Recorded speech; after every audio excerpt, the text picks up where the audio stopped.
Semana que passou, caiu parte de um prédio histórico, mas abandonado. E aí o dono se vê impedido de fazer qualquer tipo de intervenção, porque a lei do tombamento, histórico, prédio não pode fazer nada, nem reforma, não pode fazer nada sem a anuência dessa psiroca.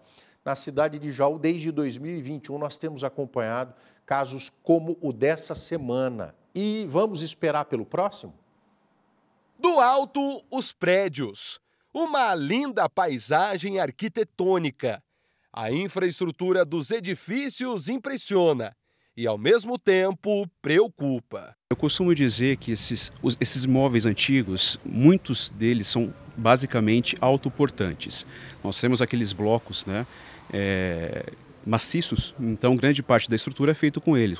A gente costuma brincar até que é mais fácil você encontrar um tesouro do que um ferro nessa estrutura.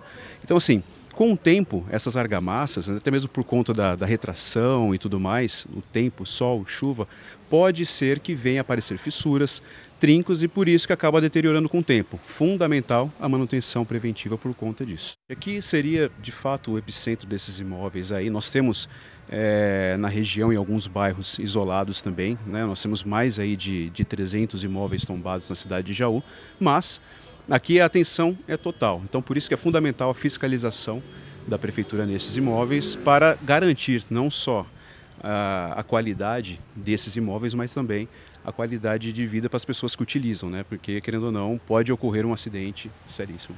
Pelo centro de Jaú, construções com trincas, fissuras, rachaduras, infiltrações e corrosão das armaduras de aço são comuns e perigosas. É fundamental a manutenção desses imóveis, né? Então, dependendo da idade, a gente nem costuma dizer que é porque é um patrimônio histórico, mas nós temos aí casos de imóveis mais novos, que não são tombados, que aconteceu, né, esse tipo de fatalidade. A gente costuma dizer que a prevenção, né, a manutenção preventiva é fundamental para esses imóveis. Então, eu diria que fiscalização seria interessante, né? A prefeitura está sempre fiscalizando esses imóveis também, né? Eu diria que uma requalificação também do centro, acho que é fundamental. Estão com uma proposta, com um projeto de requalificar aí esses imóveis tombados. E assim, atenção total para eles, porque eles merecem. Desde 2021, a cidade de Jaú registrou 5 desabamentos parciais de prédios. Segundo a Defesa Civil, 300 imóveis fazem parte de um mapeamento que avalia o estado de conservação dos imóveis em 5 graus: péssimo, ruim, bom, regular e ótimo. São mais de 300 imóveis que existem. É importante lembrar que essa planta, esse mapeamento antigo que foi feito sobre os prédios, tem mais de 20 anos, praticamente. Então o trabalho nosso, a administração nossa, tem sido feito o mapeamento, o georreferenciamento. A Defesa Civil, desde que nós assumimos a administração dela, tem ido prédio a prédio para tentar levantar as demandas que existem. Se o proprietário não está pegando esse prédio, deixando que ele seja deteriorado, para que chegue numa situação que precisa fazer depois da demolição, por exemplo.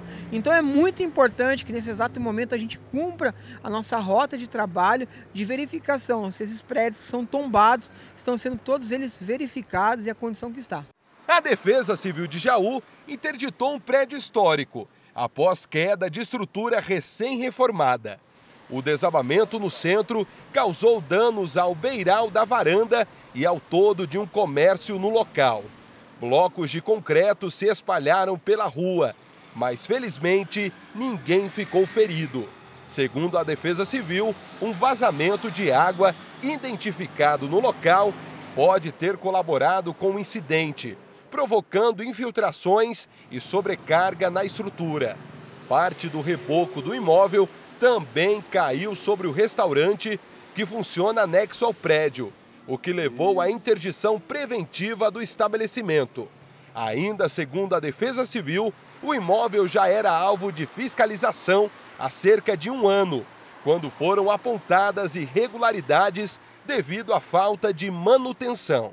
Havia uma pontualidade em relação à entrada de água dentro do imóvel que poderia estar, de certa forma, infiltrando a laje, e as correções foram feitas. O apontamento do laudo de engenharia diz que esse caso que ocorreu foi por um cano, uma tubulação conhecida como ladrão da caixa d'água. esse ladrão estaria com vazamento que o pessoal que utiliza o prédio, o proprietário, acabou não percebendo. Teve uma infiltração na área da calha, automaticamente essa infiltração também atingiu a platibanda e o peso aumentou, vindo a cair. Em 2023, parte da fachada de um hotel cedeu na rua Major Prado. O desabamento parcial da estrutura, chamada de platibanda ou marquise, atingiu parte de apartamentos, que ficam no primeiro e segundo andar do prédio. A estrutura interna do edifício não foi abalada. Uma semana depois, o muro de um prédio na rua Humaitá, em frente ao terminal rodoviário, considerado um patrimônio histórico, também desabou.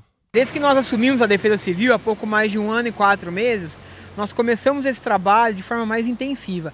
Então nós criamos uma classificação R1, R2, R3 que determina o nível do risco, se é baixo risco, se é médio risco ou grande risco.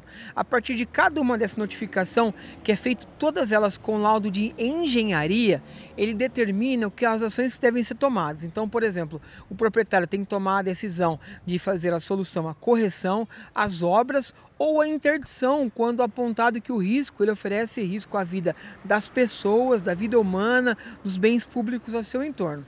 O engenheiro vai, faz a fiscalização, faz o laudo, e no laudo ele aponta qual é a melhor ação. E a partir daí determina-se o prazo que esse proprietário tem para poder solucionar o seu prédio. Se deixou chegar até essa situação, claro, tirando exceções de desastres naturais que venham a acontecer, ele tem que responder, ele tem que corrigir a situação do prédio para poder não colocar em risco as pessoas.